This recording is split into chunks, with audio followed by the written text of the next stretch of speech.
Hello बच्चों, कैसे हो आप सब? आई होप आप सब अच्छे होंगे. So today we are going to start a chapter which name is emergence of new kingdoms. So what we are going to read in this chapter about North India, causes for the success of the Turks, about a case study, the Cholas, Turkish invasions and the Deccan. Okay. So the early medieval period saw the rise of many kingdoms all over India. ठीक है, medieval period अब आपको पता है. So early medieval period में बहुत सारे kingdom जो हैं वो अरोज हुए इंडिया में. In the north were the Palas, the Gurjara Pratiharas, the Rajput kingdom and the Ghaznivadis and Ghurids. So the Rashtrakutas ruled in Deccan. और उस टाइम पर डेक्कन में कौन रूल कर रहे थे? Rashtrakutas. And they were some more small kingdoms here. In the south were the Pallavas and the Pandyas and the Cholas. Rashtrakutas के अलावा और छोटे छोटे किंगडम थे साउथ में, जैसे कि पल्लवास, पांड्यास एंड चोलास. ओके, तो पहले हम डिस्कस करते हैं नॉर्थ इंडिया के किंगडम के बारे में. पालास. The Palas ruled in the region of Bengal, Bihar and Jharkhand. यहाँ पर इन्होंने रूल किया. The first ruler of the dynasty was Gopala. और इन्हीं के नाम पे पाला डायनेस्टी यानी कि द पालास नाम रखा गया है. He and his son Dharmapala expanded and strengthened the kingdom. Gopala और उनका जो बेटा था धर्मपाला, उन्होंने अपने किंगडम को काफ़ी एक्सटेंड किया. Dharmapala also encourage trade with south east Asia. South east Asia के साथ ट्रेड भी किया. ठीक है. Devapala was another powerful ruler. और इसी डायनेस्टी में देवपाला एक अनदर इम्पोर्टेंट रूलर रहा. He conquered some parts of the present day Assam and Odisha. अब ये तीन पार्ट तो थे ही पालास के. अब उन्होंने असम और ओडिशा के भी कुछ पार्ट को कनकर कर लिया था, यानी कि जीत लिया था. After his death the kingdom became week. अब देवपाला की डेथ के बाद जो पालास किंगडम था वो वीक होने लगा. It finally collapsed in the middle of the 12th century और फाइनली खत्म हो गया. The Palas were succeeded by the ruler of the Sena dynasty. अब पालास की जगह किन्होंने टेक ओवर कर लिया? सेना डायनेस्टी. फाइन. उसके बाद नेक्स्ट हम बात करते हैं the Gurjara Pratiharas. The Gurjara Pratiharas ruled over parts of Rajasthan and Gujarat. कहाँ पर इन्होंने रूल किया? राजस्थान और गुजरात में. The most powerful ruler was भोज. और इस टाइम का मोस्ट पावरफुल किंग रूलर जो रहा वो राजा भोज रहा. From 836 to 882 he conquered Kannauj and made it is capital. Kannauj को कंकर करके और राजस्थान और गुजरात की कैपिटल बनाया. Bhoj was succeeded by his son Mahendrapala. He conquered more areas and expanded the empire further. His successor were weak. अब महेंद्रपाला उनका बेटा जो था राजा भोज का, उसके बाद जो आगे आने वाले किंग थे वो काफ़ी वीक थे, सक्सेसर काफ़ी वीक थे. ठीक है. और वो क्या हो गए? दूसरे लोगों को जिन्होंने उन पर आक्रमण किया उनको हरा नहीं पाए. और in 1018 Mohammad Ghazni defeated the Pratihara ruler. और मोहम्मद गजनी ने आखिरकार प्रतिहारा रूलर को हरा दिया. Soon the dynasty come to an end. और इस तरीके से गुर्जरा प्रतिहारा डायनेस्टी जो है वो खत्म हो गई. Now this is very important, the tripartite struggle. क्या था ट्राइपार्टाइट स्ट्रगल में? Since the time of king Harshvardhan Kannauj had assumed great strategic importance. Its location was such that whoever held Kannauj could control the entire Ganga valley. And since the 8th century the Palas, Gurjara Pratiharas and Rashtrakutas ये तीनों आपस में क्या करते रहते थे? Conquer करना चाहते थे. किसको? कन्नौज को. ठीक है. ये चाहते थे कन्नौज जिसके हाथ में होगा वही ज़्यादा पावरफुल हो गया, क्योंकि कन्नौज जो है वो गंगा वैली में लाई करता था और काफ़ी फर्टाइल भी था. सो ये तीन लोगों की जो स्ट्रगल थी, किस किस के बच्चे? Palas, Gurjara Pratiharas and Rashtrakutas to hold on the Kannauj. इस स्ट्रगल को तीन लोग थे इसमें, इसीलिए इस स्ट्रगल को क्या कहा गया है? Tripartite struggle. The struggle which lasted for over 2 centuries weekend all the 3 dynasty. और तीनों ही डायनेस्टी ने अपना सब कुछ इसमें झोंक दिया. ठीक है. इसीलिए ये 2 सेंचुरी तक ये ट्राइपार्टाइट स्ट्रगल जो है ये चलता रहा, जिसमें तीनों ही डायनेस्टी खत्म हो गई और काफ़ी वीक हो गई. अब बात करते हैं हम राजपूत्स की. The राजपूत्स. The Rajputs were clans or social groups based around present day Rajasthan. कहाँ पर थे ये लोग? राजस्थान में, ठीक है। They claimed descent from the Kshatriya and the Rajputs created large empires and resisted the advance of the Arabs and Turk। और राजपूत्स का बहुत बड़ा एम्पायर था, ठीक है। इन्होंने हमेशा रोक के रखा है अरब और तुर्क को, तो इंडिया में एंटर नहीं करने दिया। Their contribution to the politics and culture of India between the 8th and 12th centuries was so immense that this period of Indian history came to be called the Rajput period। और इस time को इनका जो time period रहा है वो इतना bright रहा है, इतना पावरफुल रहा है कि इस टाइम पीरियड को 8 to 12 सेंचुरी का टाइम पीरियड उसको राजपूत पीरियड भी कहा गया है। Following were the important Rajput dynasty. अब कौन कौन सी राजपूत डायनेस्टी इंपॉर्टेंट रही हैं? तोमर्स ऑफ दिल्ली, दिल्ली में तोमर जो क्लैन थी, ठीक है, तोमर जो कास्ट थी, the Tomar rulers founded the city of Delhi का, that is Delhi, in the 8th century। Later the Chauhans annex their kingdom. उसके बाद Chauhans of Rajasthan, the Chauhans were also known as Chahamanas। The most powerful Chauhan ruler was Prithviraj Chauhan। आप सब जानते हो 1179 to 1192।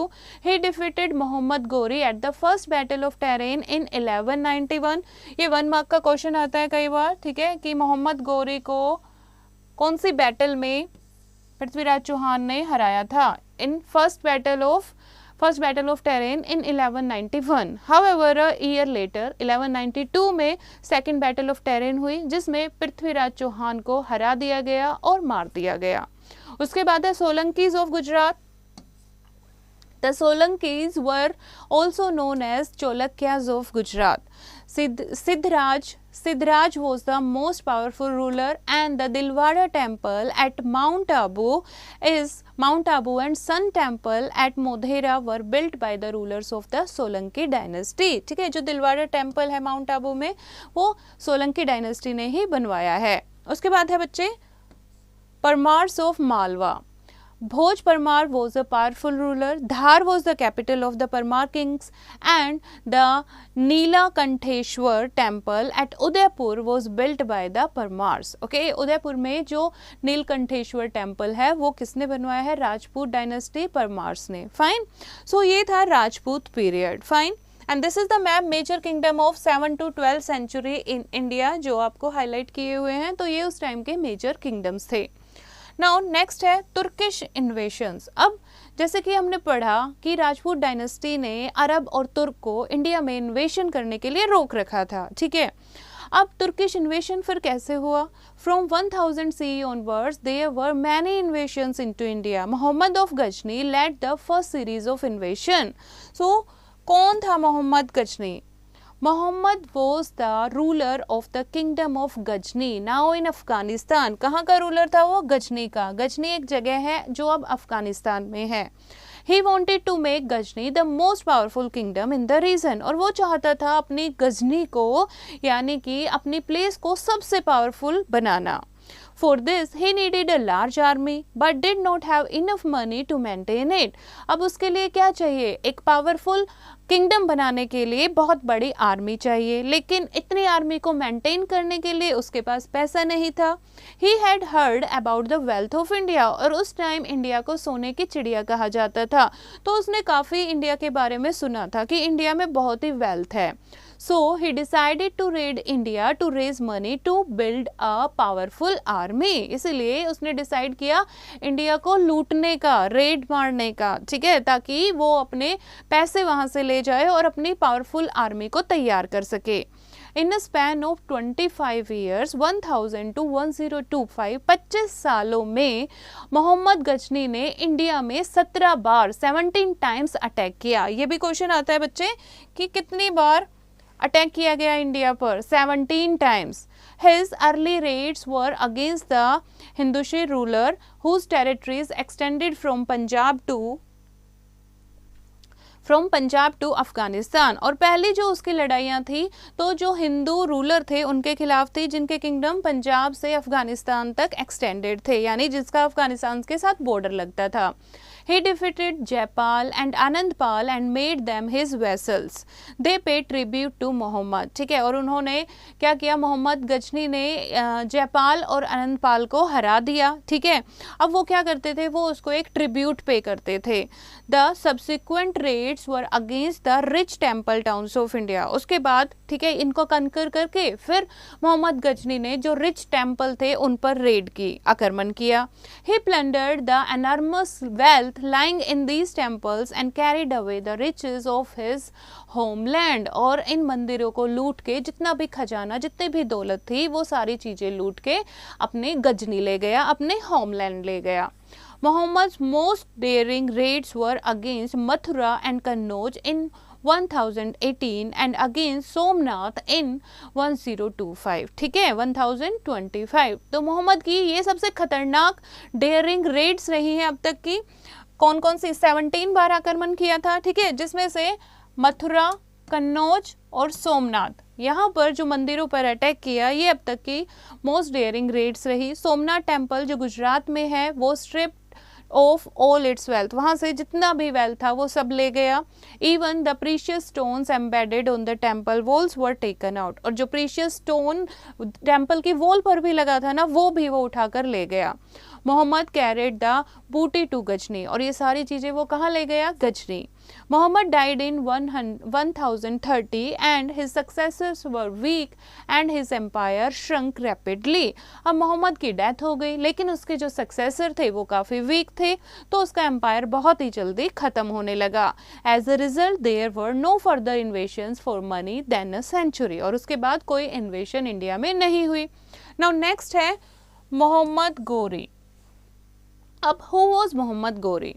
Shahabuddin Muhammad Ghori ascended the throne of Ghazni after the death of the brother Ghiyasuddin. ठीक है, ये था मोहम्मद गोरी जो अपने भाई की डेथ के बाद गजनी का थ्रोन, गजनी का ताज जो है वो किसको मिलता है? मोहम्मद घोरी को.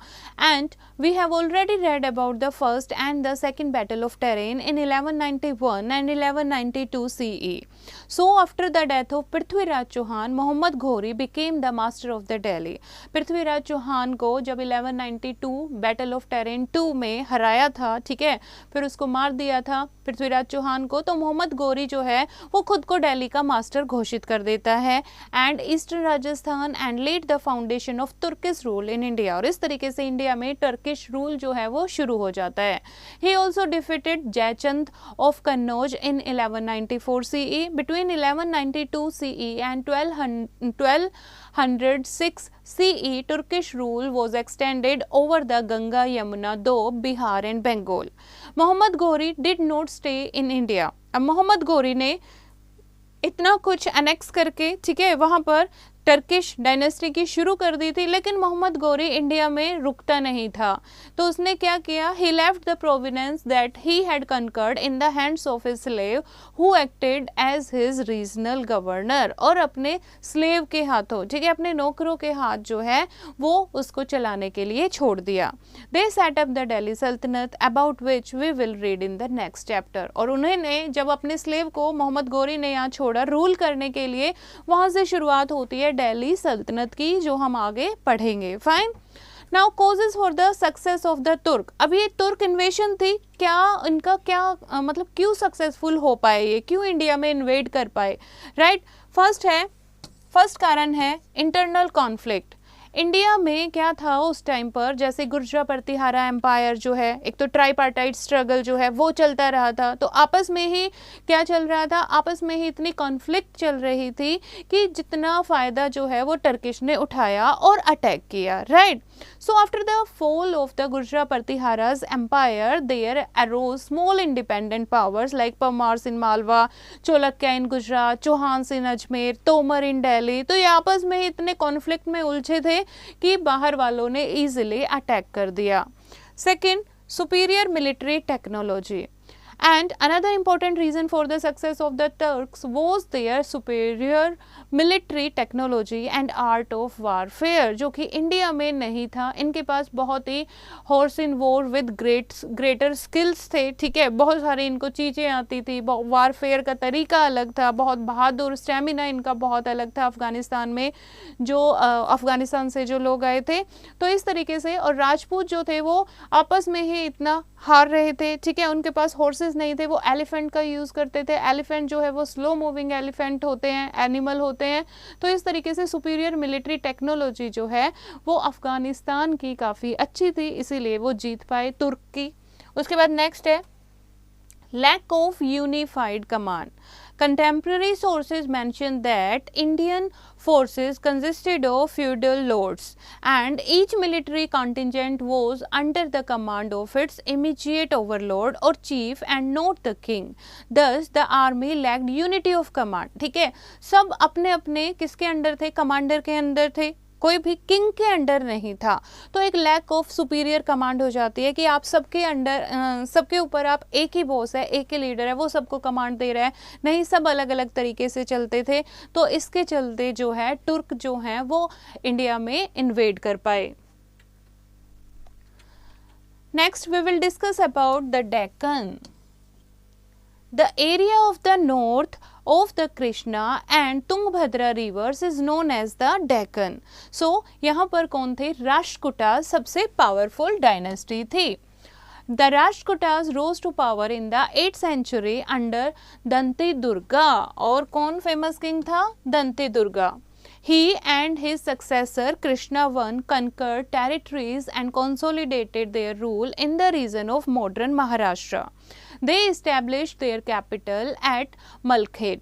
Soon the Rashtrakutas got involved in conflicts with the kingdoms of both the north and the south.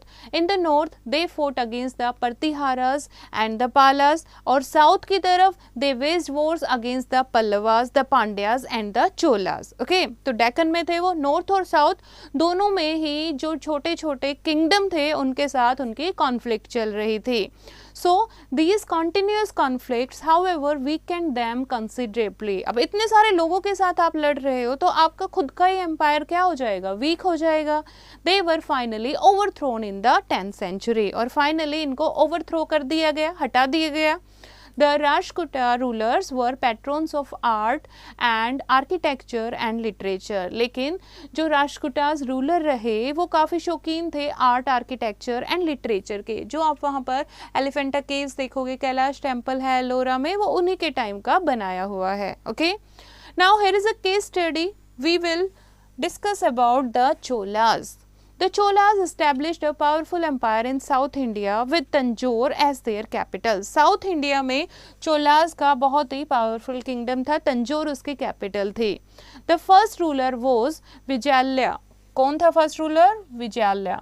And he ruled over the region to the north of the river Kaveri, and Prantaka I, a powerful Chola ruler, conquered Madurai from the Pandyas. He was, however, defeated by the Rashtrakuta king Krishna III at the Battle of Takkolam in 949 CE. The Cholas became weak after his defeat, and it was Raja Chola and Rajendra Chola who revived the empire and made the Cholas the greatest power in South India.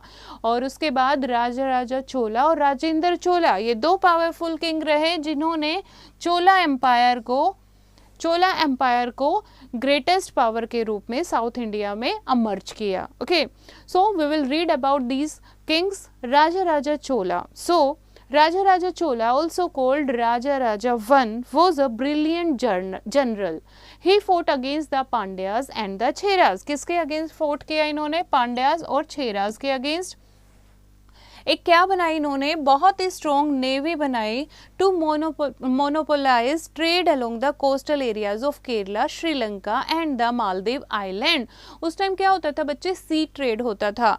तो राजा चोला one ने क्या किया? एक बहुत ही strong navy बनाई और एक मोनोपोली बना ली. यानी कि यहाँ पर सिर्फ चोला ही क्या करेंगे? ट्रेड करेंगे. कहाँ पर? Along the coastal areas of Kerala, Sri Lanka and the Maldive island. तो Shaivite he was told tolerant of other religions. Shaivite यानी कि शिव को मानने वाले थे, फिर भी बाकी रिलीजन्स के लिए भी ओपन थे, टॉलरेबल थे। नेक्स्ट है Rajendra Chola. Rajendra Chola succeed his father Raja Raja Chola, ठीक है, इसको सक्सीड करके इनका बेटा आया and he continued his father's policy of conquest. He defeated the Chalukyas of Kalyani and the Pala ruler of Bengal. और इन्होंने भी अपने फादर की, जो इनके फादर ने एक चलाया था ना कंटिन्यू पॉलिसी ऑफ कॉन्क्वेस्ट, हर चीज़ को जीतना, वो इन्होंने जारी रखा और इन्होंने Chalukyas of Kalyani and the Palas ruler of Bengal को हराया and he took the title of Gangai Konda Chola और the Chola conqueror of the Ganga. और इनको गंगाई कोंदा चोला ये टाइटल भी मिला, यानी कि conqueror of the Ganga. He also built a new capital near the city of Tanjore and called it Gangai Kondala Cholapuram और the city of the Chola conqueror of Ganga. Okay, तो एक नई सिटी भी बनाई। So Rajendra Chola's most daring campaign was in south east Asia. जो इनका most dairying, अब दोनों ही काफ़ी अच्छे कॉन्क्यूर रहे, काफ़ी अच्छे रूलर रहे हैं। इनका एक बहुत डेयरिंग कैंपियन था जो साउथ ईस्ट एशिया का था। For centuries, Indian merchants had been trading with various ports of Southeast Asia and the southern China. India ships had to pass through the Straits of Malacca, which was under the kingdom of Srivijaya. As the merchants of Srivijaya wanted to have a monopoly over this trade, they began to find ways to keep the Indian merchants out of this trade. तो क्या करना चाहता था श्रीविजय जो है, वो क्या चाहता था, मोनोपोली चाहता था इस ट्रेड के ऊपर, ठीक है, इसीलिए वो क्या करता था, इंडियन मर्चेंट को दूर रखता था ट्रेड से। Many of these merchants were from the Chola kingdom. अब ज़्यादातर ये इंडियन मर्चेंट जो थे वो चोला किंगडम में से थे। So they appeal to Rajendra Chola for help. इसीलिए वो किसके पास जाते हैं, राजेंद्र चोला के पास जाते हैं हेल्प के लिए। He sent a huge navy and defeated Srivijaya king. और जो अभी आपको बताया था, एक बहुत स्ट्रॉन्ग नेवी बनाई थी इन्होंने और एक नेवी भेजी इन्होंने, बहुत बड़ी नेवी भेजी और श्रीविजय किंग को हरा दिया, यानी कि श्रीविजय किंग की जो मोनोपोली थी उसको ख़त्म किया। So trade with Southeast Asia and southern China continued and thereby greatly enriching the Chola kingdom. The successor of Rajendra Chola continued to fight against the neighboring kingdom. The continuous conflict weakened the Chola. और जो successor आए राजेंद्र चोला के, वो आपस में जो छोटे छोटे नेबरिंग किंगडम थे उनके साथ ही लड़ाई करते रहते थे, कॉन्फ्लिक्ट में रहते थे, जिससे चोला किंगडम जो है वो काफ़ी वीक हो गया और धीरे धीरे डिक्लाइन हो गया। सो बच्चे, चोला किंगडम इतना पावरफुल रहा है, क्यों? कोई भी किंगडम कैसे पावरफुल होता है, जब उसकी एडमिनिस्ट्रेशन जो है वो स्ट्रॉन्ग होती है। सो चोला किंग की जो एडमिनिस्ट्रेशन थी वो काफ़ी पावरफुल थी। ही सुपरवाइज द एडमिनिस्ट्रेशन। जो चोला किंग थे वो खुद सारी एडमिनिस्ट्रेशन को सुपरवाइज करते थे। Looked after justice and led troops in battle. The kingdom was divided into province called mandalam which were looked after by governor. जो पूरा किंगडम था उसको अलग अलग प्रोविंसेस में बांटा गया था, जिनको मंडलम कहा जाता था। हर एक मंडलम को कौन देखता था? गवर्नर्स, ठीक है, प्रोविंस जिसको मंडलम कहा जाता था, और मंडलम किसके अंडर थे? गवर्नर के अंडर, गवर्नर अपॉइंट कर रखे थे। So the mandalam were further divided into valanadus. अब जो आगे प्रोविंस हैं यानी कि मंडलम है, उनको किस में डिवाइड किया गया था? वालानाडूज में। वालानाडू यानी कि number village, group of villages, ठीक है। So each valanadu consist of a number of villages. The village और नाडू, नाडू का मतलब होता है village, was the lowest administrative unit. Local self government was a distinguishing feature of Chola administration. तो हर एक village में 2 assemblies होती थी, उर एंड सभा, ठीक है। उर जो जनरल असेंबली होती थी गांव की, और सभा जो है that was a gathering of male adults. All affair of the village such as collection of taxes, settlement of dispute, allocation of water resources etc. वो सारी चीज़ें जो हैं छोटी छोटी कमेटियाँ बना रखी थी, वो ये सारी चीज़ें देखती थी। Land and trade were the 2 main sources of revenue for the Cholas. और मोस्टली पैसा कहाँ से आता था? रेवेन्यू के सोर्सेज थे चोला किंगडम के टाइम पर land and trade, and there was a flourishing trade with other regions. Next is society. The king and other members of the royal family stood on top of the social pyramid. अब society कैसी थी? King और बाकी के जो member थे royal family के, ठीक है, यानी किंग के रिलेटिव, वो किस में थे? सोशल पिरामिड में सबसे ऊपर थे. ओके, हाई ऑफिशियल्स थे किंगडम के, and below the royalty were the high officials of the kingdom. Royalty के बाद यानी कि राजा की फैमिली के बाद कौन आते थे? Second, high officials of the kingdom. And the Brahmins and the merchants were greatly respected in the society. उसके बाद ब्राह्मण और मर्चेंट आते थे जिनकी किंग और बाकी सोसाइटी काफी रिस्पेक्ट करती थी. Many of them were very rich and invested heavily in trade. Inland and oversee trade made the merchant very rich. और इनलैंड ट्रेड काफ़ी अच्छा था, ओवरसीज काफ़ी अच्छा था क्योंकि चोला किंगडम की मोनोपोली थी. तो ये जो मर्चेंट्स थे ये काफ़ी रिच थे. We also hear of the merchant guilds. Merchant की एक यूनियन भी बनी हुई थी उस टाइम पर. In course of time the towns in which these guilds existed became extremely prosperous. और जहाँ पर ये गिल्ड यानी कि मर्चेंट की जो एक ग्रुप होता था, ठीक है, जो यूनिट होती थी, वो ऑलमोस्ट जो टाउन होते थे वो काफ़ी प्रोस्पेरस होते थे, काफ़ी वेल्थी होते थे.